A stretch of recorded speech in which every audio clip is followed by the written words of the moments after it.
Hello DCT aspirants. DCT OMR examination ಬಗ್ಗೆ information ಕೊಡೋ video ಇದಾಗಿದೆ. ಸೊ DCT ಎಕ್ಸಾಮ್ ಗೆ ಹೋಗುವಾಗ ಆಸ್ ಯೂಶುವಲ್ ಹಾಲ್ ಟಿಕೆಟ್ ನ ತಗೊಂಡು ಹೋಗಬೇಕಾಗುತ್ತೆ. ನಿಮಗೆ ಈಗಾಗಲೇ ಗೊತ್ತಿದೆ ಎಕ್ಸಾಮ್ ಬಂದು 22nd of June 2024 Saturday 2 PM to 5 PM ವರೆಗೂ ಎಕ್ಸಾಮಿನೇಷನ್ ಕಂಡಕ್ಟ್ ಆಗ್ತಾ ಇದೆ. ಸೊ 2 PM ಇದೆ ಅಂದ್ರೆ ನೀವು ಅಟ್ ಲೀಸ್ಟ್ 45 minutes early ನೀವು ಎಕ್ಸಾಮ್ ಸೆಂಟರ್ ಹತ್ರ ಇರಲೇಬೇಕಾಗ್ತದೆ ಸ್ಟೂಡೆಂಟ್ಸ್. ಸೊ ನಿಮ್ಮ ಹಾಲ್ ಟಿಕೆಟ್ ಜೊತೆಗೆ any ID proof, Aadhaar card, voter ID ಅಥವಾ ಲೈಸೆನ್ಸ್ ಎನಿ ಒನ್ ಆ ID ಪ್ರೂಫ್ನ ನೀವು ಒರಿಜಿನಲ್ ID ಪ್ರೂಫ್ನ ತಗೊಂಡು ಹೋಗಬೇಕಾಗತ್ತೆ. So this is very compulsory.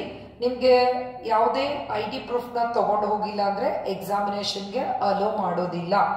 So ಇದರ ಜೊತೆಗೆ ನಿಮಗೆ ಬ್ಲ್ಯಾಕ್ ಅಥವಾ ಬ್ಲೂ ಕಲರ್ ಬಾಲ್ ಪೆನ್ ಅನ್ನ ತಗೊಂಡು ಹೋಗ್ಬೇಕಾಗತ್ತೆ. ಸೊ ಎಕ್ಸಾಮಿನೇಷನ್ಗೆ ದಿಸ್ ಇಸ್ ಕಂಪಲ್ಸರಿ. ಈ ಪೆನ್ ಅನ್ನ ಯೂಸ್ ಮಾಡೋ ಹಾಗೆ ಇರೋದಿಲ್ಲ. ಸೊ 2 ಬಾಲ್ ಪೆನ್ ಅನ್ನ ತಗೊಂಡೋಗಿ, ಸಪೋಸ್ 1 ಬಾಲ್ ಪೆನ್ ಏನಾದ್ರೂ ಪ್ರಾಬ್ಲಮ್ ಆದ್ರೆ ನಿಮ್ಗೆ ಇನ್ನೊಂದು ಆಲ್ಟರ್ನೇಟಿವ್ ಇದ್ದೇ ಇರ್ತದೆ ಸ್ಟೂಡೆಂಟ್ಸ್. ಇನ್ನು ಎಕ್ಸಾಮಿನೇಷನ್ ಹೋಗೋದಕ್ಕೆ ಪರ್ಟಿಕ್ಯುಲರ್ ಡ್ರೆಸ್ ಕೋಡ್ ಅನ್ನ ಮೆನ್ಷನ್ ಮಾಡಿದ್ದಾರೆ KE ಅವರು.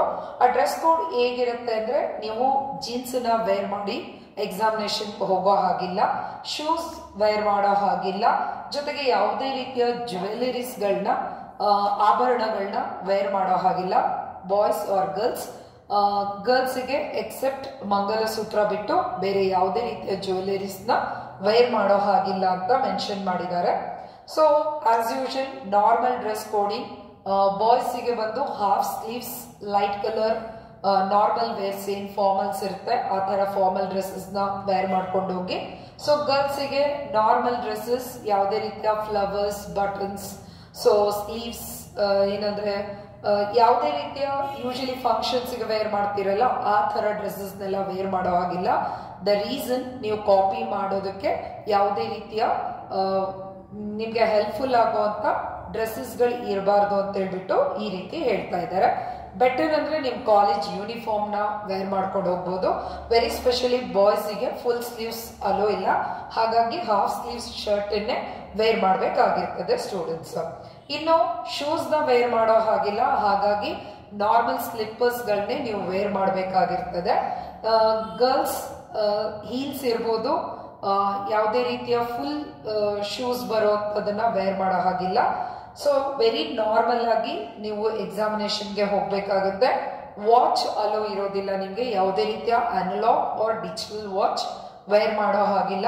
ಯಾವುದೇ ರೀತಿಯ ಎಲೆಕ್ಟ್ರಾನಿಕ್ ಗೆಜೆಟ್ಸ್ ಲೈಕ್ ಮೊಬೈಲ್ ಇರ್ಬೋದು, ಇಯರ್ಫೋನ್ ಇರ್ಬೋದು, ಬ್ಲೂಟೂತ್ ಇರ್ಬೋದು, ಕ್ಯಾಲ್ಕುಲೇಟರ್ಸ್, ಯಾವುದೇ ರೀತಿಯ ಎಲೆಕ್ಟ್ರಾನಿಕ್ ಗೆಜೆಟ್ಸ್ ಗಳನ್ನ ವೇರ್ ಮಾಡೋ ಹಾಗಿರೋದಿಲ್ಲ.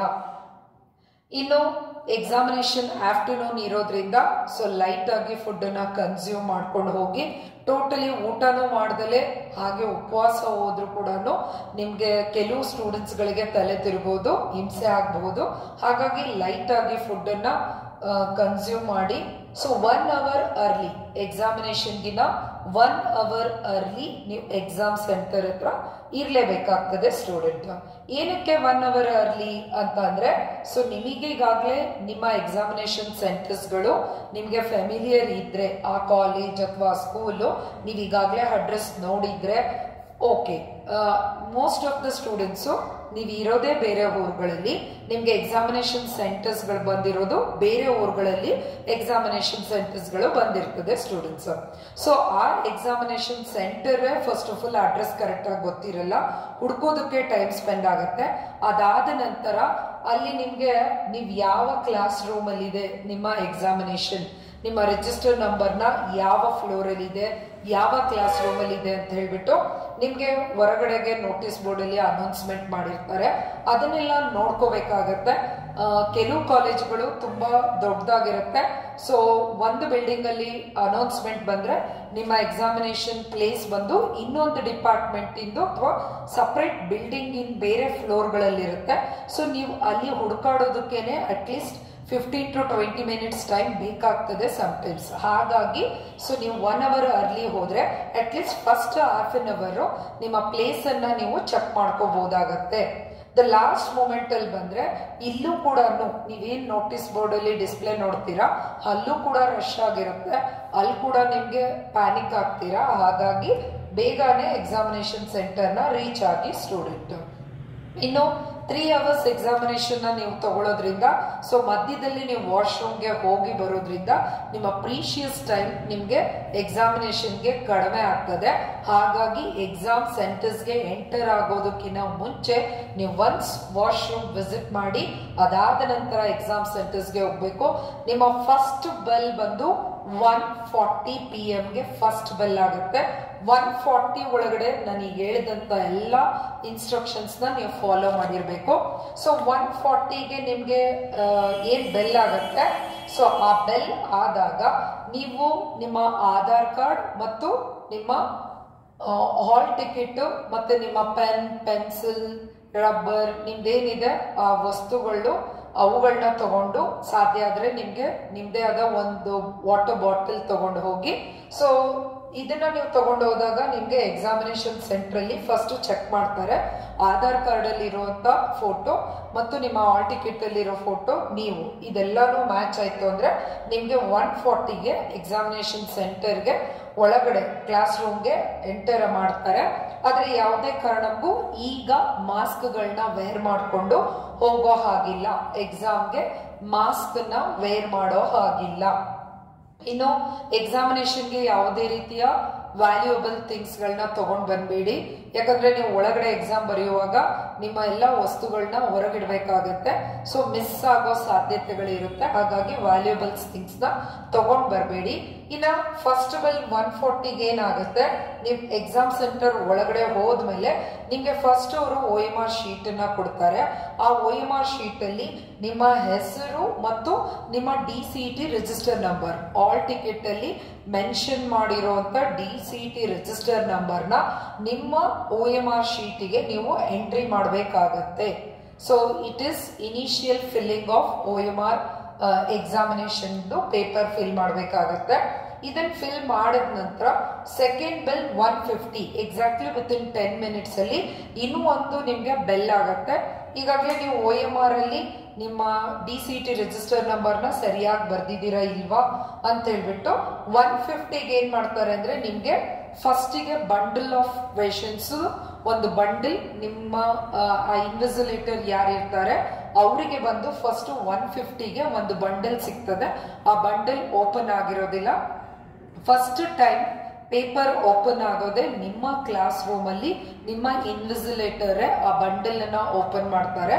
ನಿಮ್ಮ ಎದುರಿಗೆನೆ ಬಂಡಲ್ ಓಪನ್ ಮಾಡಿ ಕ್ವೆಶನ್ಸ್ ಪೇಪರ್ಗಳನ್ನ ಪ್ರತಿಯೊಬ್ಬ ಸ್ಟೂಡೆಂಟ್ಗೂ ಡಿಸ್ಟ್ರಿಬ್ಯೂಟ್ ಮಾಡ್ತಾರೆ.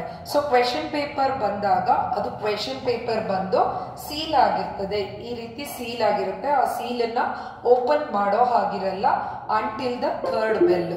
ಸೊ ನಿಮ್ಗೆ ಸೆಕೆಂಡ್ ಬೆಲ್ ಅಲ್ಲಿ ಏನಾಗುತ್ತೆ, ಸೊ ನೀವು ಆ ಕ್ವೆಶನ್ ಪೇಪರ್ ಅಲ್ಲಿ ಇರುವಂತ question paper version code, question paper ನಂಬರ್ನ ನೀವು OMR ಅಲ್ಲಿ ಫಿಲ್ ಮಾಡಬೇಕಾಗತ್ತೆ.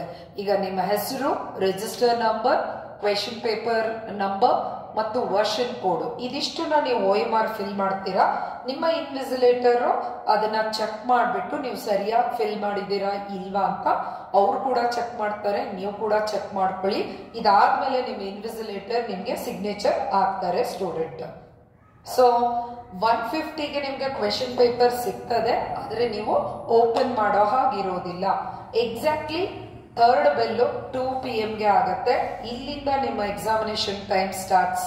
ಸೊ ಎಕ್ಸಾಮಿನೇಷನ್ 2 PM ಸ್ಟಾರ್ಟ್ ಆಗೋಕಿನ ಮುಂಚೆ ನಿಮ್ ಕೈಲಿ OMR ಎಕ್ಸಾಮ್ ಇರಬೇಕು. OMR ಅಲ್ಲಿ ನಿಮ್ಮ ಸ್ಟೂಡೆಂಟ್ ಡೀಟೇಲ್ಸ್ ಫಿಲ್ ಆಗಿರಬೇಕು, ನಿಮ್ಮ ಕೈಲಿ ಕ್ವೆಶನ್ ಪೇಪರ್ ಇರಬೇಕು. ಎಕ್ಸಾಕ್ಟ್ಲಿ 2 PM ಗೆ ನೀವು ಸೀಲ್ ಅನ್ನ ಓಪನ್ ಮಾಡಬೇಕಾಗತ್ತೆ. ಸೀಲ್ ಅನ್ನ ಓಪನ್ ಮಾಡಿ ನೀವು ಎಕ್ಸಾಮಿನೇಷನ್ ನ ಸ್ಟಾರ್ಟ್ ಮಾಡ್ತೀರಾ. ಒನ್ಸ್ 2 PM ಒಂದು ಬೆಲ್ ಆದ ನಂತರ ಕ್ವೆಶನ್ ಪೇಪರ್ ಓಪನ್ ಆದ ನಂತರ ಯಾವುದೇ ಲೇಟ್ ಕಮರ್ಸ್ ಗಳಿಗೆ ಎಂಟ್ರಿ ಇರೋದಿಲ್ಲ. ಇನ್ನು OMR ಅಲ್ಲಿ ನಿಮಗೆ 4 ಆಪ್ಷನ್ಸ್ ಇರುತ್ತೆ. ಸೊ 4 ಆಪ್ಷನ್ಸ್ ಅಲ್ಲಿ ಯಾವ್ದಾದ್ರು ಒಂದು ಆಪ್ಷನ್ ಅನ್ನ ಮಾತ್ರ ಕ್ಲಿಕ್ ಮಾಡಬೇಕು. ಸಪೋಸ್ ಮಿಸ್ಟೇಕ್ ಆಗಿ ನೀವು ಏನ ಫುಲ್ಫಿಲ್ ಮಾಡಿದ ನಂತರ ಮತ್ತೆ ನಿಮ್ಗೆ ಏನಾದ್ರು B ಆಪ್ಷನ್ ರೈಟ್ ಅಂತ ಅನ್ಸಿದ್ರೆ ಸ್ಕ್ರಾಚ್ ಮಾಡಿಬಿಟ್ಟು B ಗೆ ಫಿಲ್ ಮಾಡುವಂಥದ್ದನ್ನ ಮಾಡಬೇಡಿ. ಸೊ ನಿಮ್ಗೆ ಯಾವುದು ಕನ್ಫರ್ಮ್ ಆಗಿ ಗೊತ್ತಿರುತ್ತೆ ಅವುಗಳಿಗೆ ಆನ್ಸರ್ ಮಾಡಬೇಕಾಗಿರುತ್ತೆ. ಇನ್ನು ಯಾವುದೇ ರೀತಿಯ ನೆಗೆಟಿವ್ ಮಾರ್ಕಿಂಗ್ ಇರೋದಿಲ್ಲ. 100 ಕ್ವೆಶನ್ಗೂ ನೀವು ಎಲ್ಲದಕ್ಕೂ ಆನ್ಸರ್ ಮಾಡಬಹುದು. ಸೊ ಫಸ್ಟಿಗೆ ನಿಮಗೆ ಕಾನ್ಫಿಡೆನ್ಸ್ ಇರುವಂತದ್ದು, ಗೊತ್ತಿರುವಂತ ಎಲ್ಲ ಪ್ರಶ್ನೆಗಳಿಗೆ ಕರೆಕ್ಟ್ ಆಗಿ ಉತ್ತರಿಸ್ರಿ. ಅದಾದ ನಂತರ ನೀವು ಟ್ರಯಲ್ ಎರರ್ ಮಾಡಿ ಇನ್ನೂ ನಂಗೆ ಡೌಟ್ ಇದೆ ವೆದರ್ ಎ ಆರ್ ಬಿ ಅನ್ನೋ ಆಪ್ಷನ್ ಅಲ್ಲಿ ನಿಮ್ಗೆ ಡೌಟ್ ಇದ್ರೆ ಸೊ ಲಾಸ್ಟ್ ಅಲ್ಲಿ ಟೈಮ್ ತಗೊಳ್ಳಿ, ಮತ್ತೊಂದ್ಸರಿ ಸಾಲ್ವ್ ಮಾಡಿ, ಅದಾದ ನಂತರ ಫೈನಲ್ ಆಗಿ ಫಿಲ್ ಮಾಡಿ. ಇನ್ನು ಯಾವುದೆಲ್ಲ ಗೊತ್ತೇ ಇರಲ್ಲ ಆ ಎಲ್ಲ ಪ್ರಶ್ನೆಗಳನ್ನ ನೀವು ಉತ್ತರಿಸಲೇಬೇಕಾಗತ್ತೆ. ಸೊ ಅವಾಗ ನೀವು ಎಲ್ಲ 100 ಕ್ವೆಶನ್ಗೂ ನೀವು ಎಕ್ಸಿಟ್ ಆಗೋಕಿನ ಮುಂಚೆ, ಎಕ್ಸಾಮ್ ಸೆಂಟರ್ ಇಂದ ಹೊರಗಡೆ ಬರೋದಕ್ಕಿಂತ ಮುಂಚೆ ಪ್ರತಿ ಕ್ವೆಶನ್ ಅನ್ನು ನೀವು ಆಪ್ಷನ್ ಎಂಟ್ರಿ ಮಾಡಿರ್ಲೇಬೇಕಾಗಿರುತ್ತೆ. 4ಅಲ್ಲಿ ಒಂದು ಆಪ್ಷನ್ ಅನ್ನ ಫಿಲ್ ಮಾಡಿರ್ಬೇಕಾಗತ್ತೆ. ಒನ್ಸ್ ಎಕ್ಸಾಮಿನೇಷನ್ ಸ್ಟಾರ್ಟ್ ಆಯ್ತು 2 o'clock ಅಂದ್ರೆ 1:50ಗೆನೆ ಅವರು ಡೋರ್ನ ಕ್ಲೋಸ್ ಮಾಡ್ತಾರೆ. ಸೊ ಒಳಗಡೆಗೆ 1:50ಗೆ ನಿಮ್ಗೆ ಗೇಟ್ ಕ್ಲೋಸ್ ಆಗುತ್ತೆ. ಲೇಟ್ ಕಮರ್ಸ್ಗೆ ಯಾವುದೇ ಕಾರಣಕ್ಕೂ ಎಕ್ಸಾಮ್ ಸೆಂಟರ್ಸ್ಗೆ ಅಲೋ ಮಾಡೋದಿಲ್ಲ. ಒನ್ಸ್ ನಿಮ್ಗೆ ಲೇಟ್ ಆಯ್ತು ಅಂದ್ರೆ ಈ ವರ್ಷದ ಆಪ್ಷನ್ ಮುಗ್ದೋಗುತ್ತೆ, ಮತ್ತೆ ಮುಂದಿನ ವರ್ಷ ಎಕ್ಸಾಮ್ ಬರಿಬೇಕಾಗುತ್ತೆ ಸ್ಟೂಡೆಂಟ್ಸ್. ಹಾಗಾಗಿ ಸೊ ನೀವು ಬಿಫೋರ್ 1:50 ನೀವು ಎಕ್ಸಾಮಿನೇಷನ್ ಸೆಂಟರ್ಗೆ ಒಳಗಡೆ ಬಂದಿರಬೇಕಾಗತ್ತೆ ಸ್ಟೂಡೆಂಟ್ಸ್. ಈಗ ಎಕ್ಸಾಮಿನೇಷನ್ ಸ್ಟಾರ್ಟ್ ಆಗಿದೆ, 4th ಬೆಲ್ ಆಗುತ್ತೆ. 4th ಬೆಲ್ ಬಂದು 3rd ಬೆಲ್ ಬಂದು ಏನು 2 PM ಗೆ ಆಗುತ್ತೆ. 2 PM ಗೆ ಎಕ್ಸಾಮ್ ಸ್ಟಾರ್ಟ್ ಮಾಡ್ತೀರಾ. ಅದಾದ ನಂತರ ಎವ್ರಿ 1 hour ಒಂದ್ಸರಿ ನಿಮ್ಗೆ ಬೆಲ್ ಆಗುತ್ತೆ. ವಾಚ್ ನಿಮ್ಮ ಹತ್ರ ಇರೋದಿಲ್ಲ. ಸೊ 4th ಬೆಲ್ ಬಂದು 3 PM ಗೆ ಆಗುತ್ತೆ. 3 PM ಗೆ ಆದಾಗ that it indicates 1 hour completed ಆಗಿದೆ ಅನ್ನೋವಂಥದ್ದು ನಿಮಗೆ ಇಂಡಿಕೇಶನ್ ಬರುತ್ತೆ. ಸೊ ನೀವು ಎಕ್ಸಾಮ್ಗೆ ಹೋಗೋಕಿನ ಮುಂಚೆ ನೀವೇ ಕೆಲವು ಎಕ್ಸಾಮ್ಸ್ ಗಳನ್ನ ನೀವು ಅಟೆಂಡ್ ಮಾಡುವಾಗ 1 hourಗೆ ಎಷ್ಟು ಕ್ವೆಶನ್ಸ್ಗಳು ಆಗಿರ್ಬೇಕು ಅನ್ನೋ ನೀವು ಒಂದು ಟೈಮ್ ಮ್ಯಾನೇಜ್ಮೆಂಟ್ ಕ್ಯಾಲ್ಕುಲೇಷನ್ ಮಾಡ್ಕೊಳ್ಳಿ. ಸೊ ಅದ್ರ ಬೇಸ್ ಮೇಲೆ ವೆದರ್ ಯು ಆರ್ ಲೀಡಿಂಗ್ ಅಲ್ಲಿ ಇದೀರೋ ಲ್ಯಾಗಿಂಗ್ ಅಲ್ಲಿ ಇದೀರೋ ಅಂತ ಹೇಳ್ಬಿಟ್ಟು ನಿಮ್ಗೆ ಅರ್ಥ ಆಗ್ತದೆ ಸ್ಟೂಡೆಂಟ್ಸ್. ಸೊ 4th ಬೆಲ್ ಆದ ನಂತರ ನೆಕ್ಸ್ಟ್ ಬರೋದು 5th bell. 5th bell 4 o'clock ಆಗುತ್ತೆ. 4 PM ಗೆ ಆದಾಗ ಇಟ್ ಇಂಡಿಕೇಟ್ಸ್ 2 hour ಕಂಪ್ಲೀಟೆಡ್ ಆಗಿದೆ ಅಂತ ಹೇಳ್ಬಿಟ್ಟು ಗೊತ್ತಾಗುತ್ತೆ student. So next 6th bell ಬಂದು 4:55 ಆಗುತ್ತೆ. ಸೊ ಅವಾಗ ನಿಮ್ಮ ಇನ್ವಿಜಿಲೇಟರ್ಸ್ ನಿಮಗೆ ಇನ್ಫಾರ್ಮ್ ಮಾಡ್ತಾರೆ ದ ಲಾಸ್ಟ್ 5 minutes ಅಂತ ಇನ್ಫಾರ್ಮ್ ಮಾಡ್ತಾರೆ. ಈ ಲಾಸ್ಟ್ 5 minutes ಅಲ್ಲಿ ನೀವು ಯಾವುದೆಲ್ಲ ಫುಲ್ಫಿಲ್ ಮಾಡಿಲ್ಲ ಆ ಫುಲ್ಫಿಲ್ ಮಾಡ್ದಲೇ ಇರೋಂತ ಪ್ರಶ್ನೆಗಳಿಗೆ ನೀವು ಅಟ್ಲೀಸ್ಟ್ ಯಾವ್ದಾದ್ರೂ ಒಂದು ಆಪ್ಷನ್ ಅನ್ನ ನೀವು ಕ್ಲಿಕ್ ಮಾಡಬೇಕಾಗತ್ತೆ ಸ್ಟೂಡೆಂಟ್ಸ್. ಸೊ ಈಗ ಲಾಸ್ಟ್ ಬೆಲ್ ಬಂದು ಸೊ 4:55ಗೆ ಲಾಸ್ಟ್ ಬೆಲ್ ಆದ್ಮೇಲೆ 5 o'clock ಬಂದು ಫೈನಲ್ ಬೆಲ್ ಆಗುತ್ತೆ. ಸೊ 5 o'clock ಬಂದು at the end of the examination bell ಆಗಿರುತ್ತೆ 7th bell. So 7th bell ಆದ ನಂತರ ನಿಮ್ಮ OMR ಶೀಟ್ ಅನ್ನ ನೀವು ನಿಮ್ಮ ಎಕ್ಸಾಮ್ ಇನ್ವಿಜಿಲೇಟರ್ಗೆ ನೀವು ಇದನ್ನ ಕೊಟ್ಟು ಹೊರಗೆ ಬರಬೇಕಾಗತ್ತೆ. ಇದ್ರ ಜೊತೆಗೆ ಇನ್ನೊಂದು ನಿಮ್ಗೆ ಬ್ಯಾಕ್ ಸೈಡ್ ಅಲ್ಲಿ ಒಂದು ನಿಮ್ಗೆ ಪೇಪರ್ ಇರುತ್ತೆ, ಅದನ್ನ ನೀವು ಮನೆಗೆ ತಗೊಂಡ್ ಬರ್ಬೋದು. ಸೊ ನಂತರ ನೀವು ಮನೆಗೆ ಬಂದು ಚೆಕ್ ಮಾಡ್ಕೋಬಹುದು ಕೀ ಆನ್ಸರ್ಸ್ ಗಳನ್ನ. ಸೊ ನಿಮ್ಮ OMR ಶೀಟ್ ಇರ್ಬೋದು ಮತ್ತು question paper main OMR sheet ನ ಇನ್ವಿಜಿಲೇಟರ್ಗೆ ಕೊಟ್ಟು ಬರಬೇಕು. ಬ್ಯಾಕ್ ಸೈಡ್ ಅಲ್ಲಿ ಇರುವಂತ ಸೊ ಆ ಶೀಟ್ ನಿಮ್ಗೆ ಸಿಗ್ತದೆ ಸ್ಟೂಡೆಂಟ್ಸ್. ಸೊ ಎಕ್ಸಾಮ್ ಸೆಂಟರ್ ಇಂದ ಹೊರಗೆ ಬರೋದಕ್ಕಿಂತ ಮುಂಚೆ ವೆರಿ ಇಂಪಾರ್ಟೆಂಟ್ಲಿ ನಿಮ್ಮ ಹಾಲ್ ಟಿಕೆಟ್ಗೆ ನಿಮ್ಮ ಇನ್ವಿಜಿಲೇಟರ್ ಸಿಗ್ನೇಚರ್ ಆಗಿದೆನಾ ಇಲ್ವಾ ಚೆಕ್ ಮಾಡ್ಕೊಳ್ಳಿ. ಇನ್ ಕೇಸ್ ಆಗದೆ ಇದ್ರೆ ಇಲ್ಲಿ ಸಿಗ್ನೇಚರ್ ಮಾಡಿಸ್ಲೇಬೇಕಾಗತ್ತೆ. ಎಕ್ಸಾಮ್ ಇಂದ ಹೊರಗೆ ಬಂದ ತಕ್ಷಣ ಈ ಹಾಲ್ ಟಿಕೆಟ್ ನ ಎಲ್ಲೋ ಒಂದ್ ಕಡೆಗೆ ಹಾಕಬೇಡಿ. ಈ ಎಕ್ಸಾಮ್ ಹಾಲ್ ಟಿಕೆಟ್ ನೆಕ್ಸ್ಟ್ ನಿಮ್ಮ ಡಾಕ್ಯುಮೆಂಟ್ ವೆರಿಫಿಕೇಶನ್ ಗಳಿಗೆ, ಇಂಜಿನಿಯರಿಂಗ್ ಕಾಲೇಜ್ ಅಡ್ಮಿಷನ್ಸ್ ಗಳಿಗೆ ಇದು ಬೇಕಾಗ್ತದೆ. ಹಾಗಾಗಿ ಇದನ್ನ ಕಾಪಿನ ಸೇವ್ ಮಾಡಿ ಇಟ್ಕೊಳ್ಳಿ ಸ್ಟೂಡೆಂಟ್ಸ್. ಯಾಕಂದ್ರೆ ನಿಮ್ಗೆ ಆಸ್ ಯೂಶುವಲ್ ಡೌನ್ಲೋಡ್ ತಗೋಬಹುದು, ಆದ್ರೆ ಇನ್ವಿಜಿಲೇಟರ್ ಸಿಗ್ನೇಚರ್ ಸಿಗೋದಿಲ್ಲ. ಹಾಗಾಗಿ ಈ ಒರಿಜಿನಲ್ ಕಾಪಿನ ನೀವು ಸೇವ್ ಮಾಡಿ ಇಟ್ಕೋಬೇಕಾಗತ್ತೆ.